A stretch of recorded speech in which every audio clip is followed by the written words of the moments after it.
already been doing a lot of good work in this area since the 80s, right? And so I wonder what your perspective is on the goals for the 2030 goals.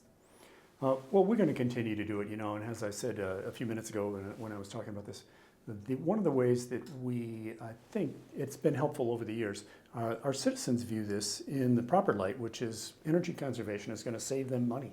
It's going to save taxpayer dollars, those dollars that can then be spent better on other things. And we will continue with energy conservation.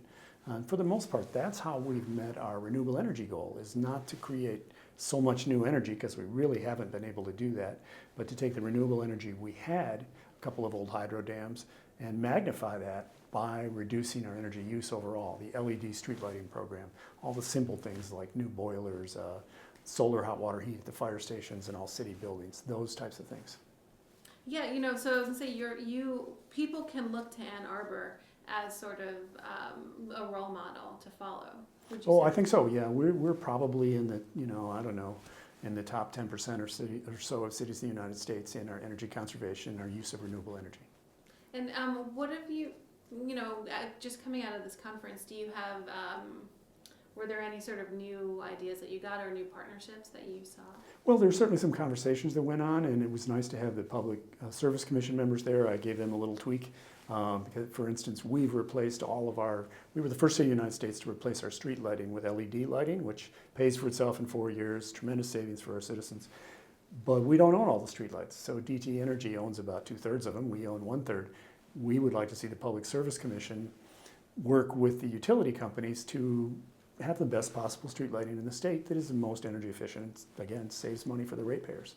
Well, that's interesting, because you can't replace the ones that you don't own. We can't replace the ones we don't own. So we would like to, because again, we pay the bill, so it would be great if we could have the most energy efficient lighting there. That's what I was going to say. If they own it, so they don't have the same incentive, even though you're paying the bill. Okay, so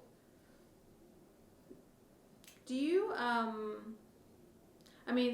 Like we said, Ann Arbor is sort of a special case because you've already done so much of a lot of work. But what do you see, happening at least on the state level to get us to the 2030 goals? Well, we have been more aggressive, perhaps. And just since 2000, we've really kicked it in, so that we're doing more in energy conservation and everything that we can do, really. And that applies to vehicles and all sorts of things. We'd like to see more of that action from the state. One of the most basic things that could be done, though, is a building code change. So that if someone built a new house, if you put $1,000 on the cost of that, it could be a so much better insulated home, it could be so much more energy efficient, that the homeowner who's having to pay an extra $1,000 to get in that house is going to recoup those benefits in maybe just a couple of years, because now they're living in a very energy efficient home, so their heating bills are lower, their electricity use is lower. All of those things begin to add up very quickly. So just simple things like that. I'd like to see the state require that if you build a Walmart or a Kroger or whatever it is, you use the highest possible lighting standard, so that again, you spend a little more up front, but that is returned to the building owner, to the company, over a pretty short period of time, so that we find ourselves not needing to build any new power plants. We certainly have enough energy produced in Michigan, and we feel, as folks at this conference feel, that we can go out there and pretty much cut our energy use in half if we apply ourselves to it and are willing to make a little bit of an investment up front.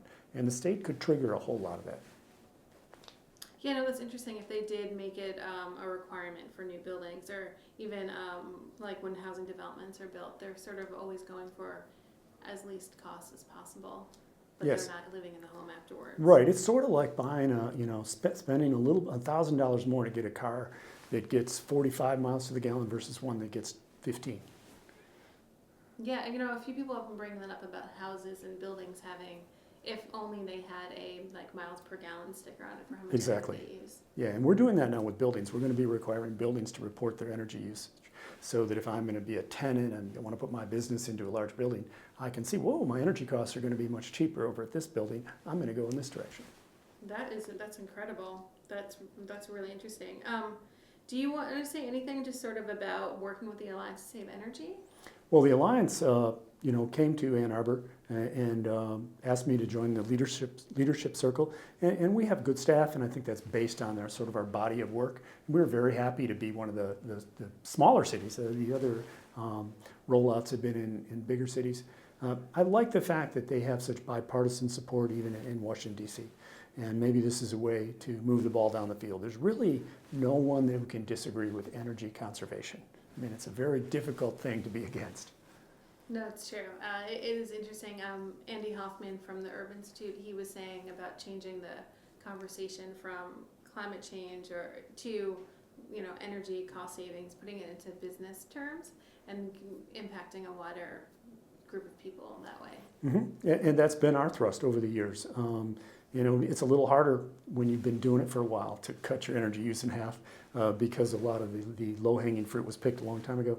But we've made real progress since 2000, and we'll continue to make that. The university and the Ann Arbor each have their own sort of separate energy goals and ways of getting there. The city started sooner. We started earlier, and the university is catching up very fast. But if you take a look at the energy uses, city government is about 1.2% of the energy used in Ann Arbor. University of Michigan is about 30%.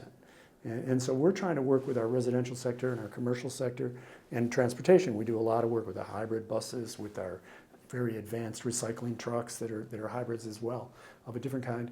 So we are going down our path and they're going down theirs, but those paths come together a lot. So there's a lot of work that we will probably be doing together in the future. It's interesting. Matt had actually sent me that infographic you guys made with the energy usage and the big M. The big M, exactly. It is big. It's big. Well, they have a hospital system. They have a lot of buildings here in town, and they do use a lot of energy. But I'm happy to see that in the last several years, they've really started to curb that and to really get after it on energy conservation. That's great.